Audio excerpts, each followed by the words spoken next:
It is great to have you right here on Morning Express, and it's time for the newsroom. I'll go straight to introducing the panel that we have this morning, and to my extreme left, we have Patrick Gadara, who is a communications consultant and also a cartoonist. Karibu sana. Asante sana. We have Mwenda Kilemi, who is a lecturer in communications department, University of Nairobi.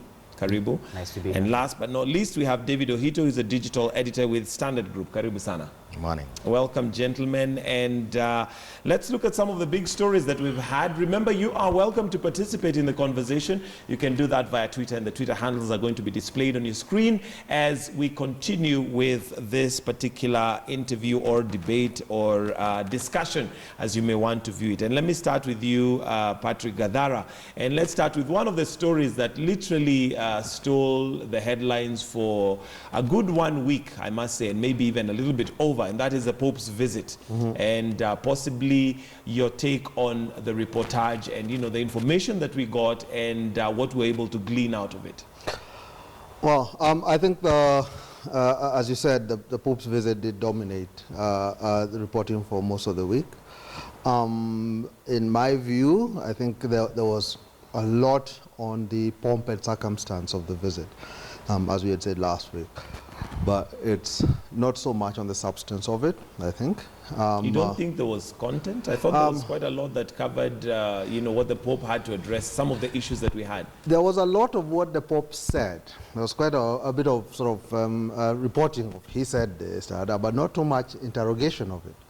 You know, and I'd said last week that the issues that we have, you know, that we would like as a country pursued, were missing. It was really much more about his agenda.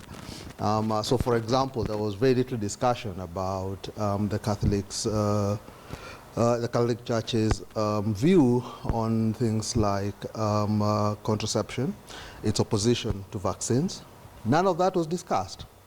Yet those are our national priorities. You know, we're trying to vaccinate kids. We've got a problem now with AIDS among young people rising, yet the church still opposes contraception.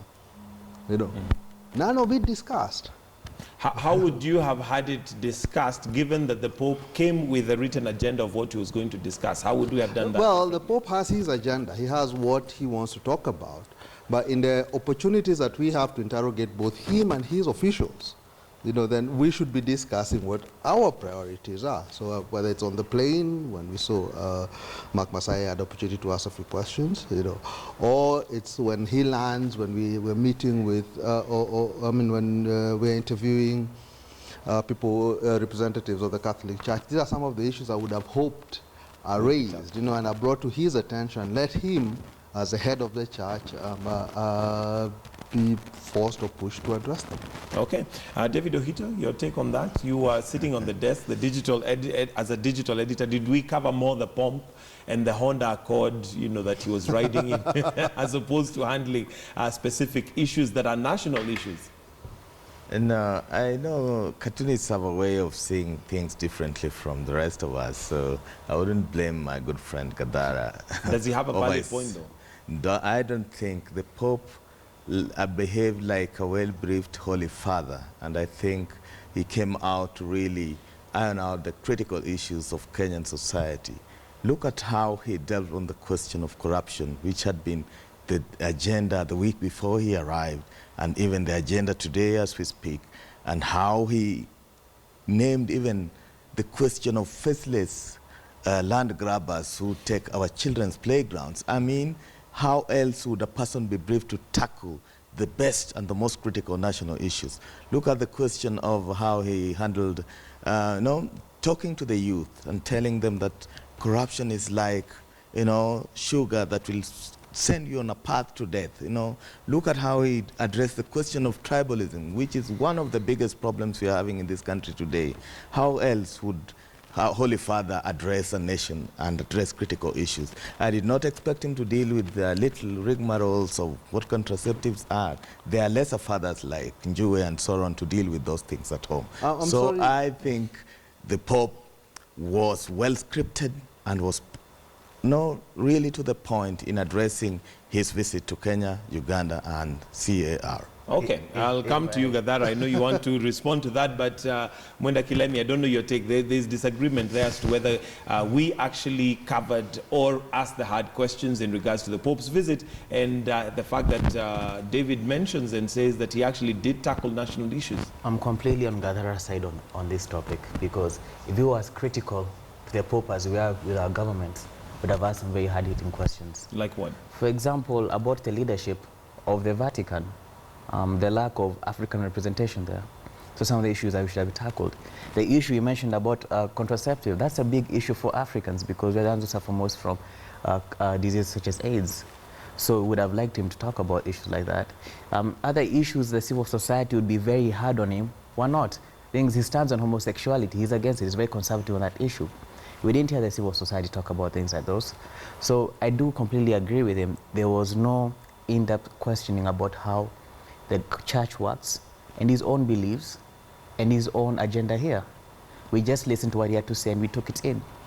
I think that we should have asked him some very hard-hitting questions. Okay. Gadara, you wanted to respond to... Yeah, I mean, I am surprised that David would consider the things like contraceptions to be minor issues. I mean, we just had the World AIDS Day yesterday, Yep. you know, and where we learned that the gains that we've made over the last decade are in danger of being rolled back. It's actually increasing there. Precisely, you know, the rate amongst young people is going up. This is not the time to be blasé about it, you know. It is a serious issue, and the Catholic Church is on the wrong side here, you know, when it says that don't have contraception. You know, it's on the wrong side, because the ABCs that we've learned, I mean, that has been part of a crucial, has been a crucial part of rolling back the progress AIDS, that we've made. The AIDS epidemic. So it's quite important, I think, that we put these questions to the church, you know, on the issue of vaccinations again, you know.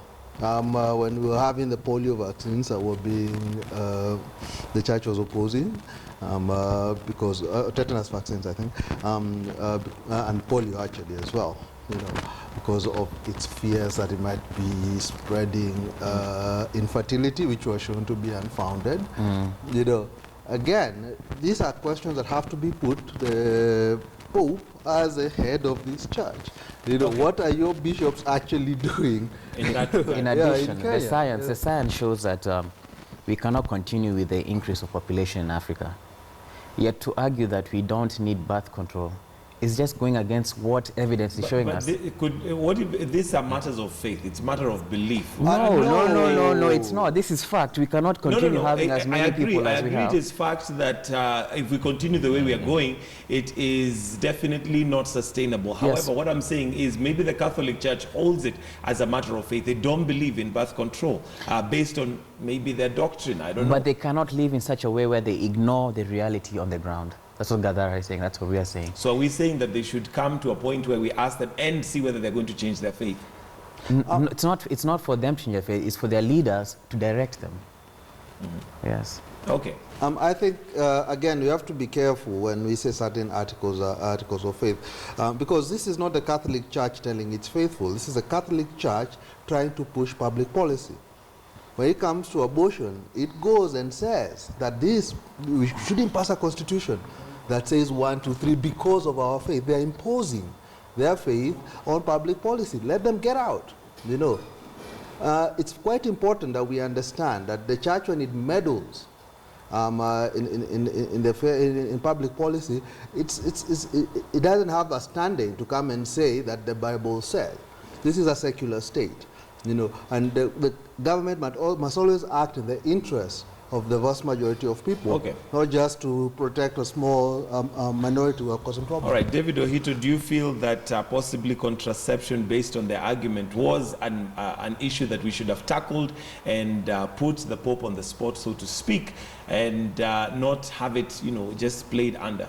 I don't think a 2 or 3 day visit would change the mindset of Kenyans on issues like contraception. That should be a long-term agenda that needs to be discussed by people who live here.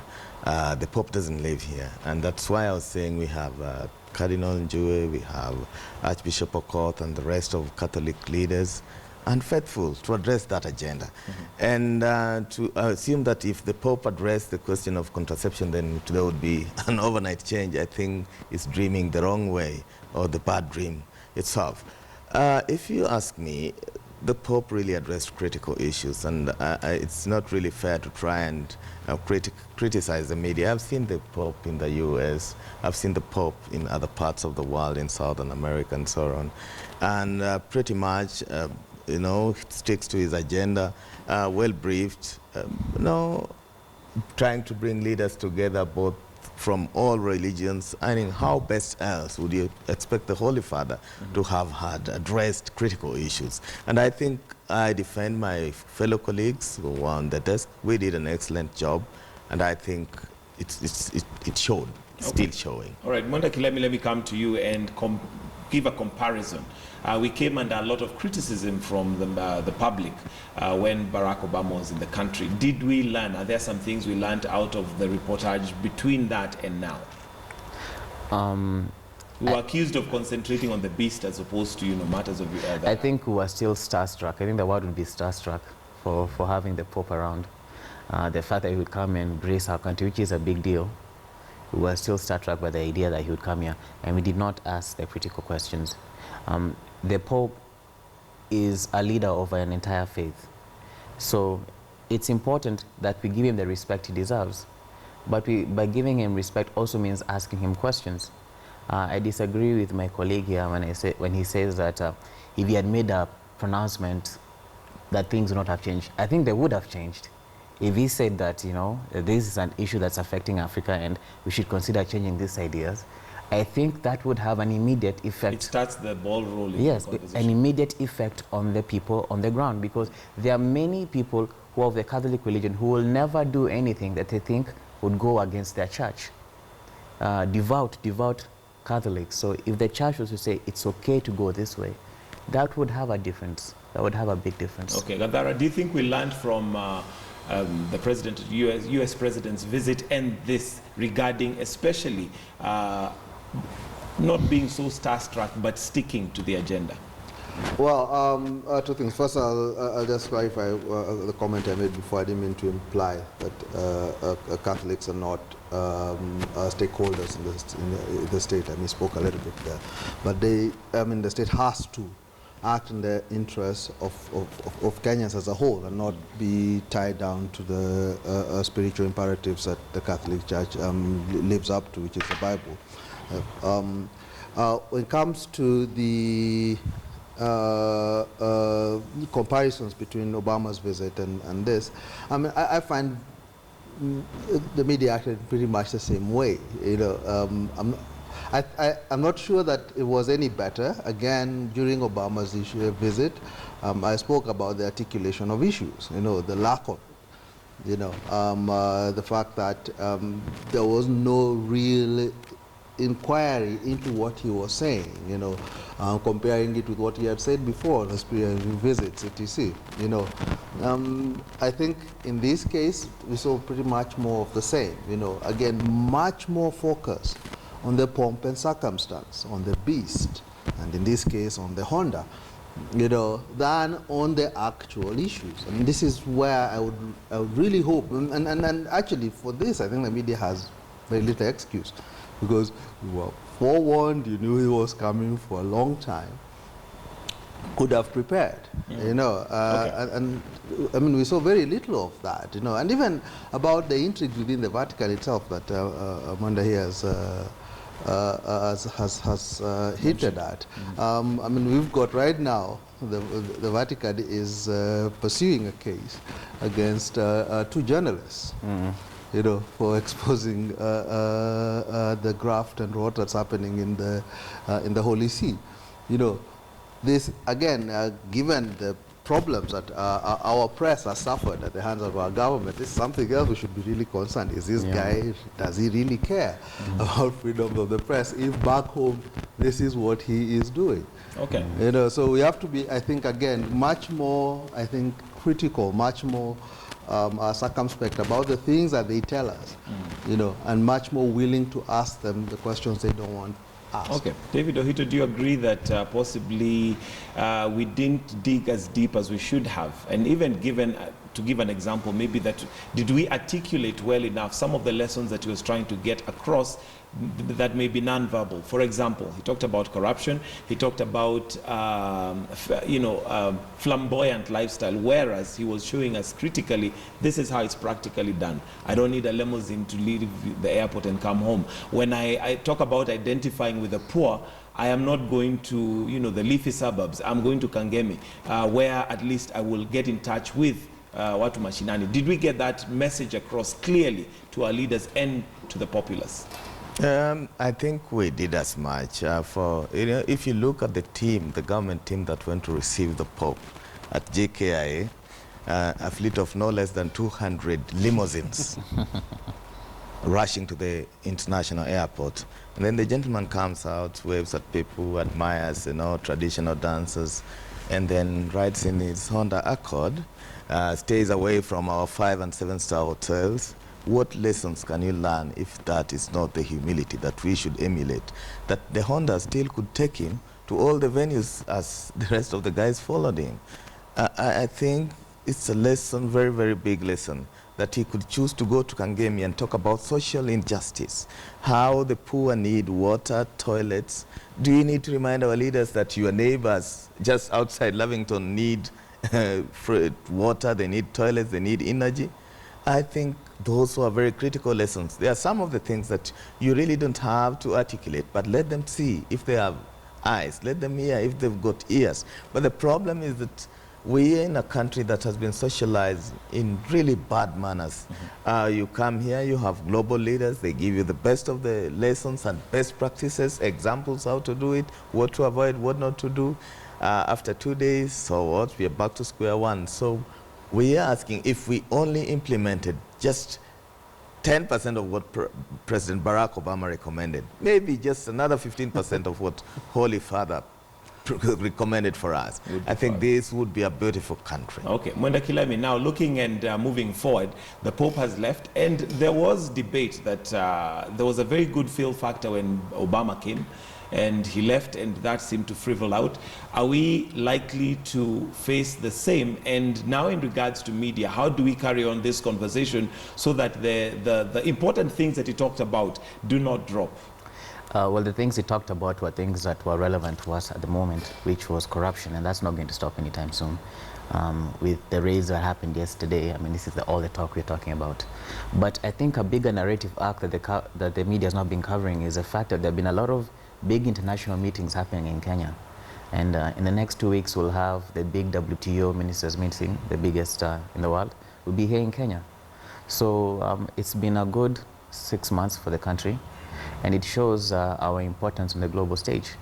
So this is also another aspect that needs to be covered by the media, the fact that all these big important meetings, all these big important individuals are coming here. Usually it's the other way around. And it's a big, yeah. Usually it's a big reverse from where Kenya was just 1.5 years ago. Sure. So I would really like the media to cover that more, you know. And those are not the only meetings. There are others that are happening. This is just the biggest ones coming through. Gadara, so that we're not just always looking at ourselves hindsight, but we're looking forward. And how can we take advantage? I mean, Kenya has been on the spotlight. This year, we really cannot complain in terms of being on the spotlight worldwide. Can our media have a world view so that we are able to also take advantage and sell Kenya, so that we're not part of the problem, we become a solution provider? I don't think it's the role of the media to sell Kenya. That, for me, is not the thing. Your number one objective should be to inform Kenya so they can hold their government and their public officials to account. But given that now we are on the spotlight, aren't there narratives that we can give showing the positive side of Kenya? Isn't that our responsibility? No, I'm very concerned when the media thinks it is its job to be positive. You know, this is quite a slippery slope. You know, let me give you an example. When Obama was here, and we saw it again during the time when the Pope was here, there was quite a lot of talk that we should be positive. You know, we should not wash our dirty linen in public.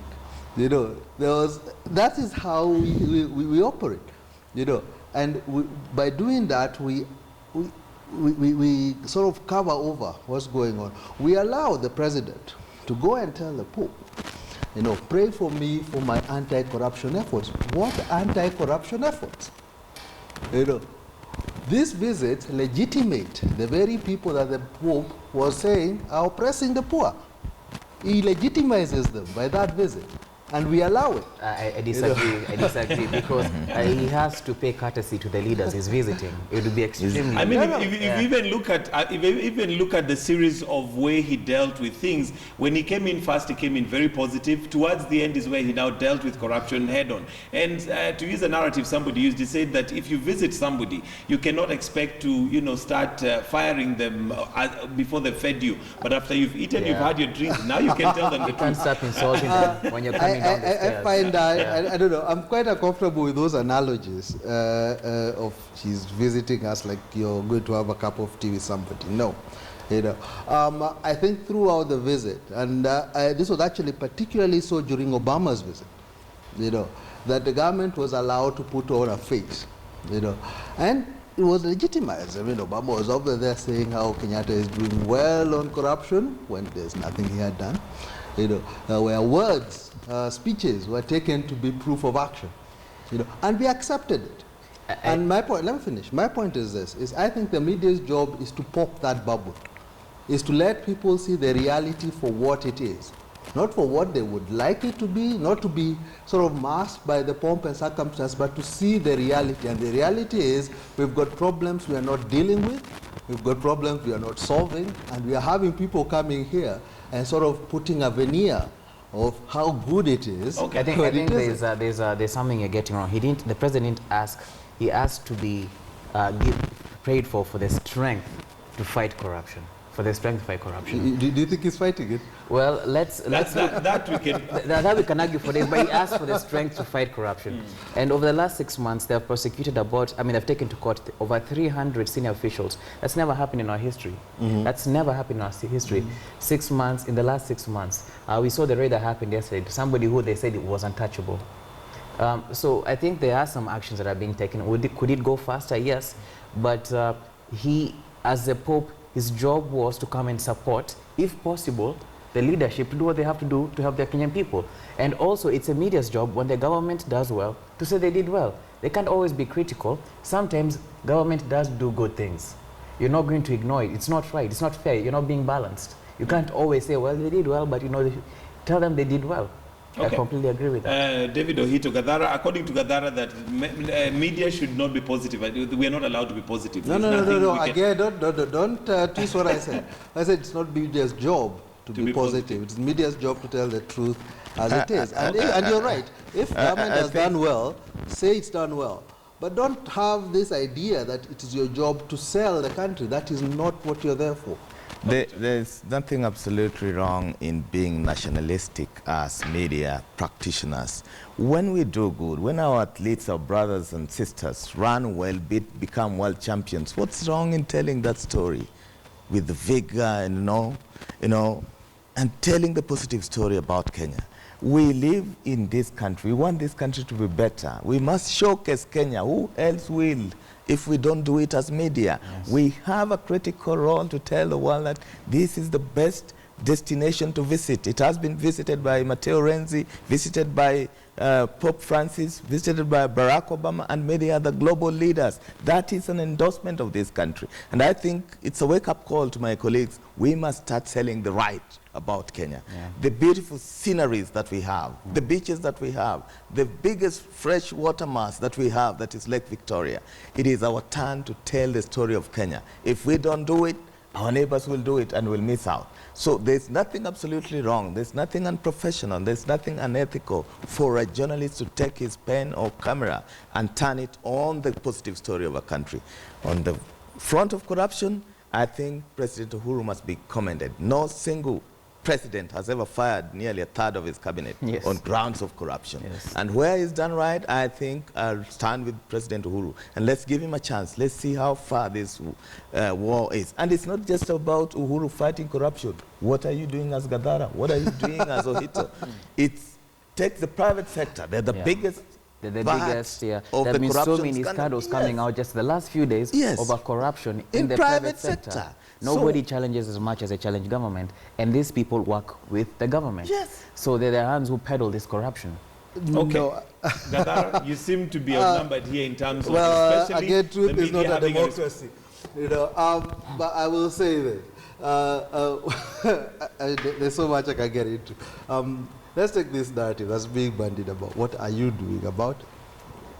You know, the whole idea that corruption begins Gadara, with before we go to the narrative, I want us to first of all settle on the media's responsibility. We can do Well, negative, but we can also do positive. Yes, the media's role is to tell the truth. And if there's a It is positive not- truth, then we can tell still it. tell that. Tell it. I mean, you always splash on your headlines when we win, our athletes win gold medals and stuff. I don't have a problem with that. You know, that is not selling the country, that is telling the truth. What happened? my other problem is this, is now when athletes are found to have Doping doubled in doping issues, are we as vigorous in telling these stories when our KFF officials are found to have stolen? Why does it take German TV to expose the fact that Nyamoya allegedly stole 50 million? Why didn't it come from Kenyan TV?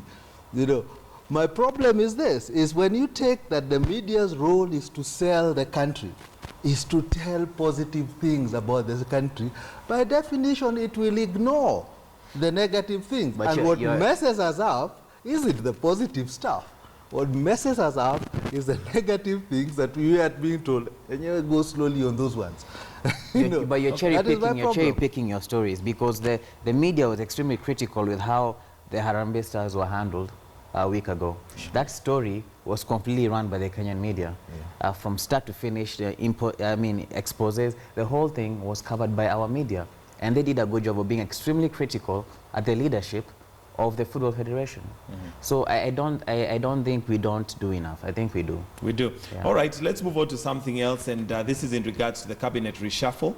And first of all, the political analysts have said that the timing was impeccable in terms of the reshuffle coming in just before the Pope as a result to try and not analyze. Were we hoodwinked?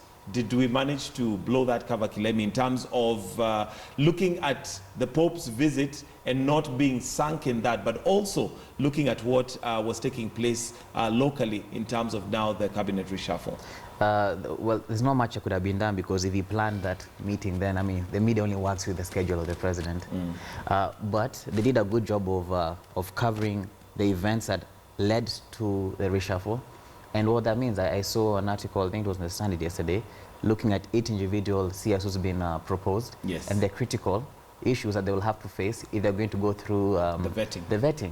So the entire trip of the Pope had to cover, I mean, that had to be covered.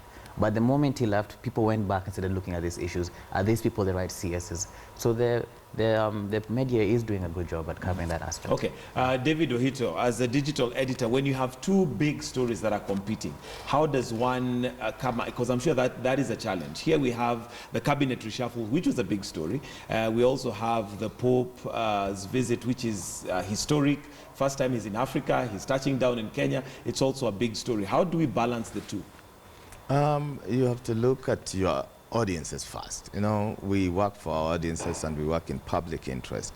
The Pope is a world-class leader, you know. It's a global leader coming. Head of state. Head of state, also head of the Vatican. And head of a very powerful and populous religion. So his visit is a phenomenon. Wherever he goes, whether it's the US, whether it's Asia or South America, I mean, it becomes headlines automatically. So it was almost, you know, it gave us a little trouble. Like, there's this reshuffle. What do we deal with? Yes, corruption has been on the headlines. The media has really been hitting hard. And now the president has acted on the day the Pope is coming to town. And how do you balance out? So, one, you have to welcome the Pope. Two, you also have to tell the people that, yes, part of the reason is to tell the Pope that I'm acting. I may be weighed down. And you know, the cartels of corruption are also very powerful. The president may be well-meaning and but behind his back, they're doing their own things. You remember himself owning up that in my own office, yeah, there are these cartels trying to do ABCD. And I think he did do the right thing. Whether this team will roll back the trouble of corruption remains to be seen because some of the names have questionable histories also.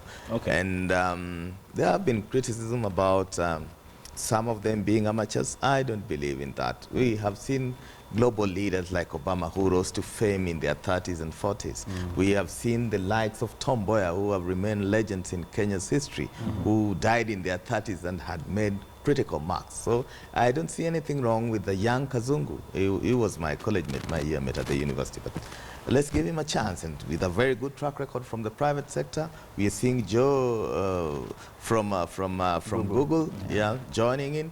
Let's see what those coming from the private sector can do in public sector. Gadara, do you agree that we were able to balance well the headlines, or rather the big stories, with the Pope coming in the recent? Well, I mean, I think the Pope's visit was bound to be steal the overwhelming thing. I don't think we can blame anybody for that. That was going to happen. What I'd really like to see is in this period between the vetting and they're getting here. Now we hear that all of them will have to do vetting, including the ones who've been simply reassigned. Right. You know, which would be interesting to see. But it's what are the questions that this vetting should be based on. We have seen vetting essentially reduced to, really a joke. You know, it's really more rubber stamping. You know, where there is no real interrogation about the sort of policies these people would pursue, the sort of solutions that they think would be appropriate for their dockets.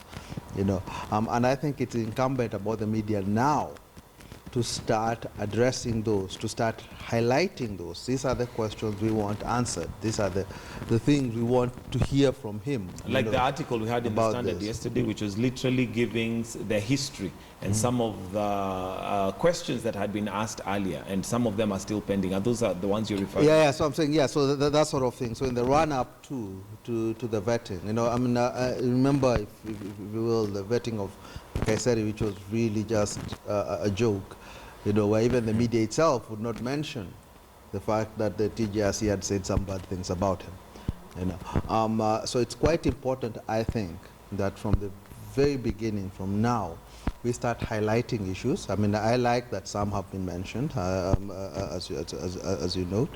You know, but going forward, let's create, I think, an atmosphere where people are willing to and feel compelled. The parliamentary committee, when it sits to vet this guy, feels compelled to interrogate issues of policy.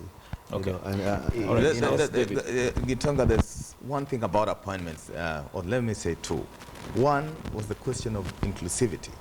Where were the women? We expected more faces of women to come up when names were came, but I think, again, the president chose the gentlemen. We hope they will be gentle. Two, there was a question of a tribal or ethnic balance, which wasn't addressed pretty well, and to replace a Kikuyu with a Kikuyu, a Luo with a Luo, or no, Kalenjin with a Kalenjin, really does not really serve to bring, make Kenyans feel that we are part of this government. And I think maybe his handlers should have struck a little more balance, should have done something ordinary. But what we've seen was the critical replica of the Kanu era politics. If you remove A, then replace one with from region A. And I think that really needs to be questioned. When some of the things we need to question moving forward regarding this, what stories should we see on the headlines before even the vetting starts today? But what are some of the things the media should be posing so that we already give people material by the time the vetting goes on? Kenyans are already aware that this should be a question asked. My biggest issue is the entire parliament vetting procedure and what happens when these CSs go to parliament or just government officials go to parliament, starting all the way back from Mutunga when they asked him about his earring, all the way to the new to the governor when they asked him why he's single, to how they questioned Waiguru when she went there for questioning. It became a political story. So I think if Parliament did their job and vetted, instead of looking for opportunities to get a soundbite to be on the 9 o'clock news, we would see better questioning. Should we be questioning or bringing to light what should the vetting process be? Yes, and also ask them, why do you ask these questions? These questions are so irrelevant. Why does it matter if he's single? Why don't you ask him about his job? And that's the media's role now to ask these people who are vetting. The competencies of the individuals really need to I think that's really lacking. And even when these people are usually sent back there, let's say there's been a scandal like happened to Waiguru, I think if Parliament had handled that issue well, Waiguru may be here today or should have gone earlier. They could have solved this problem a long time ago, would have known the truth then. Or when she went in for the questioning? Yes, because it became a political story. It became just about whose side are you on? Instead of asking critical questions about where was that money? What happened to that cash? What happened here and there? Okay. But there's also the new development of fresh vetting for those who already or who are assigned, and we have, I think, 3 of them: Kaimenyi, Matiang'i. I can't remember who the third guy is. Balala. Yeah, Balala, yes. And whether that being the parliament that we have been familiar with can use it for witch hunt and you know, and even the PS. Yes, and PS even Juma. the PSs. Yeah. She might have problems with them. Yeah, do you remember last time they tried to... Okay. I think just a very quick on the vetting, especially for these 3 who've already been cabinet secretaries. It's important to interrogate what they achieved while cabinet secretaries in those dockets, and what are the competencies they bring or the liabilities they bring to the other dockets that they've been posted to. So it's actually important, I think, and this is where the media sets the agenda, you know, is by providing that information. But why 3 and not the rest of the other guys? Right, you know. Okay, let's move on to something else which has been big and is happening right now in Paris, and that is the climate change summit, which we know has a number of heads of states, including Kenyatta. Mwenda, have we informed people? Because I looked at even the headlines yesterday, and it's only the nation that had the climate change summit as a headline. The rest was all to do with politics. Have we given it as much room as it requires and it deserves, given that it is a very important conversation for us as a country? We have not, considering that Kenya is among the top 20 countries that will be worst affected by climate change in the world. You look at areas like Mombasa that have lost, they say, about $20 million in tourism because of the coral reefs disappearing. We look at farmers, tea farmers, who don't know when to plant anymore because the rains can come any day. Erratic. And when they do come, they completely flood the area, or sometimes hailstones kill off the seedlings. So these are issues that I'm reading in the international press about Kenya. Now look at El Nino. Yeah, about Kenya. They're covering the Kenyan news. There's a very good story on The Guardian about Kenyan tea farmers and how they're suffering with climate change. Yet we are not doing that on our own. I definitely think we could be doing more. We could also be telling the story of what the government is doing. The government has been, from the previous government to this kind of government, have been quite proactive in fighting climate change as much as they can. This is a global problem. There's only so much you can do as a country. But we have the solar power plan in, it's going to bring in 1 gigawatts of power into the system. Already by next year, over 50% of our power will be renewable energy, coming just from solar energy alone. So I mean, these are great progresses that we are taking. So this is something we should be covering. David, why do you think this has not become a conversation that we're having, especially when we can link the climate change problem to our problem very easily? When we look at farming, when we look at El Nino, when we look at the effects that we have as a country, why haven't we had that conversation hit the headlines? It's a very difficult balance for the editors. You know, we write for audiences. And when you work for the newspaper, for example, the print particularly, and you do a headline and you have 60% of returns, that's a very powerful message of feedback that you are not telling us, giving us what we want to read. So I am bound as an editor to see how are my stories resonating with the audiences. There's no need of having headlines which nobody is interested in watching. And it shows very practically online where I work, because it's real time, it's very scientific. I can know how many people are reading these stories from where and how many. And how do I render it? Do I put it on homepage? Do I make it story 1 on the homepage, or story number 6 or 7? So these are some of the challenges that confront the editors. Not that climate change stories are not very critical and affect us. They do. We are seeing how many deaths we've seen just in the last 1 week, how many vehicles have been swept with passengers inside, how many children have drowned in different parts of the country, how many roads have been cut off just by flash floods.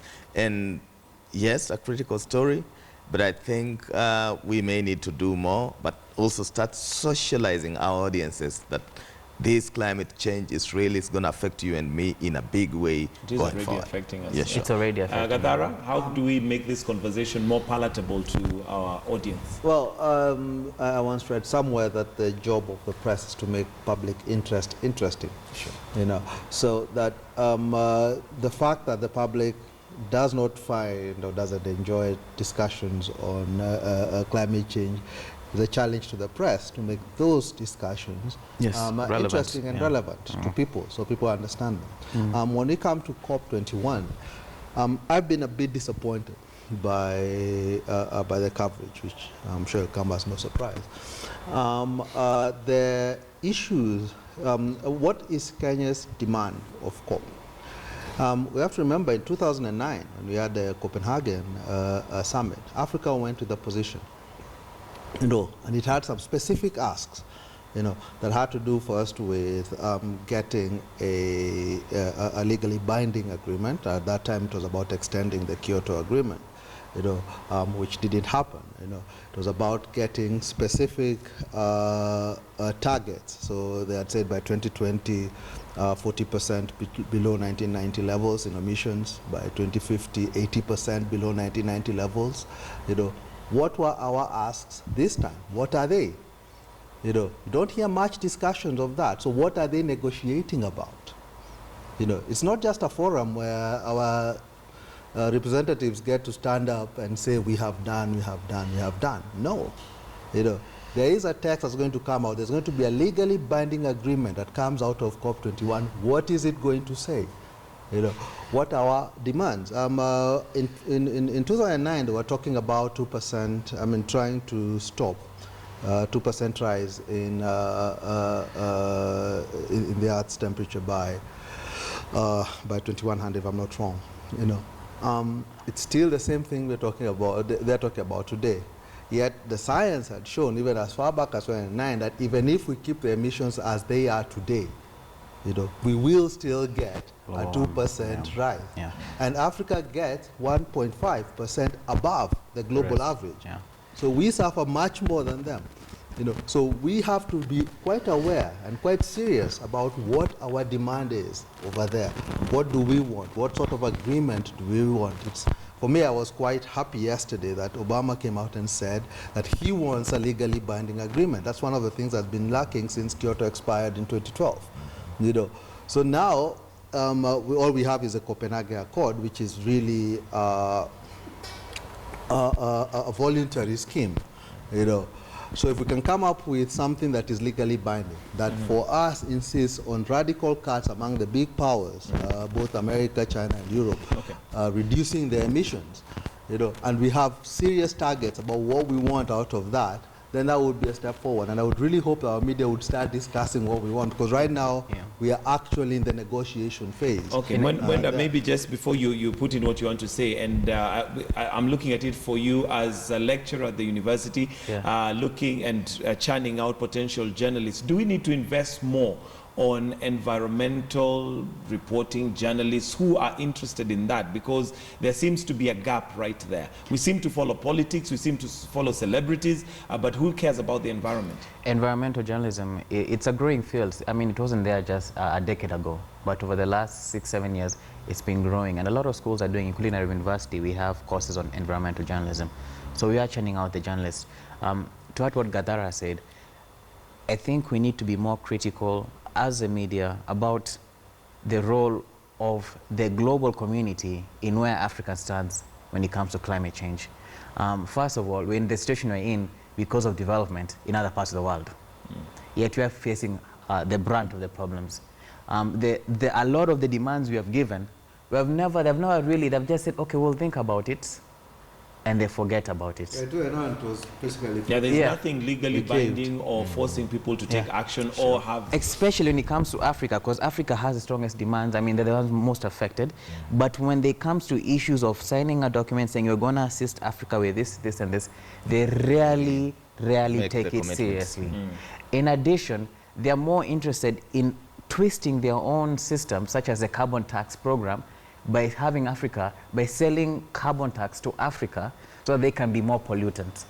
So this is some of the issues that our media should be covering more when it comes and highlighting at how internationally we are really getting the brunt of the problems.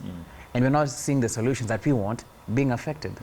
All right, we are running out of time, but I wanted us also to comment on Strathmore University, and I'm coming to you, David Ohito, and not to concentrate so much on what should have happened, but how we as the media can take a story like this and ensure, one, it doesn't happen again, and two, we learn and inform others on possible attacks, and what do we glean and learn out of this?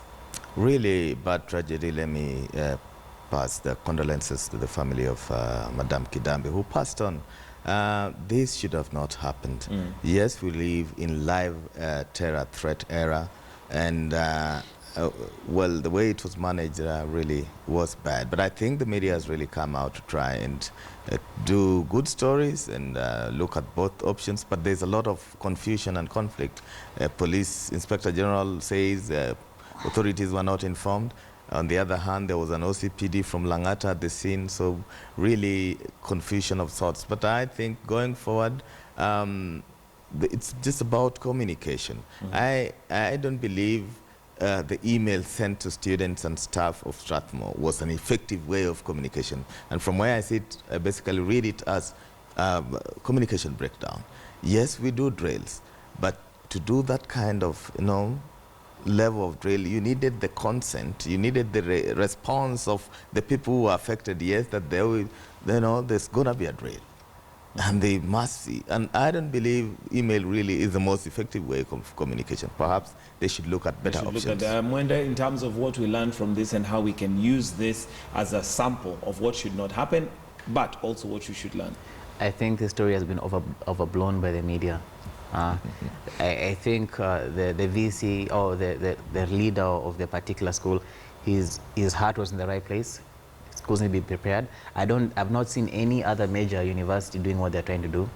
And it's a reality check that this is how bad it is, that even a drill can cause somebody to die. That's a reality check of how bad things are when it comes to being prepared for these attacks.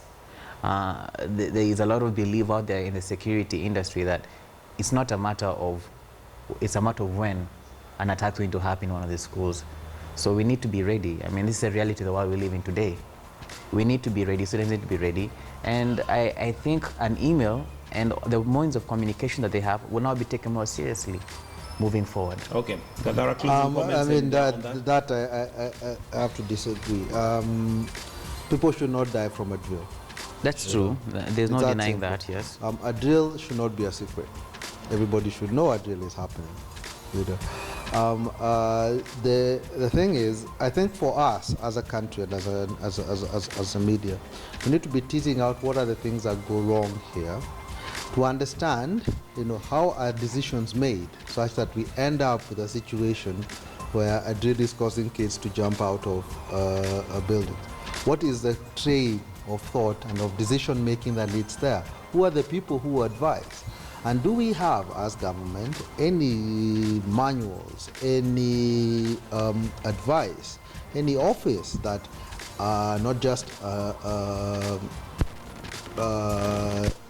university, but if the owner of a building wants to run a drill in his office, is there somewhere he can go and liaise with, that he gets information that this is how you actually conduct it? Remember after Garissa, the government actually encouraged them to prepare for attacks, but did it actually provide the infrastructure to allow them to do this? Okay. So for me, it's quite important that we interrogate that and then we set up, ensure that we don't just leave it, once it happens, we forget about it, but we ensure that that infrastructure is actually established and set up. Yeah. All right, thank you, gentlemen. We'll have to wind it up right there. Time is not on our side. Patrick Gadara, communications expert, Mwenda Kilemi, who's a lecturer in communications department at the University of Nairobi, and David Ohito, digital editor with Standard Group. Thank you very much for being part of our panel this morning on Newsroom. And you at home also, thank you for participating. I have Hamudi Balala, who says Gadara is right. The priority of media is truth, whether negative or positive. We also have Inspire, Engage, Motivate, who says that the media is supposed to present information as is. Thank you very much for that. We also have somebody else who says that media didn't realize the Pope is both religious and political. A few more right there, many more actually, but I'm not able to read them all. But thank you very much for participating. This is where we're going to wind up Newsroom and Morning Express, but do stand by for News Hour, which is coming up at exactly 8 o'clock. Thank you.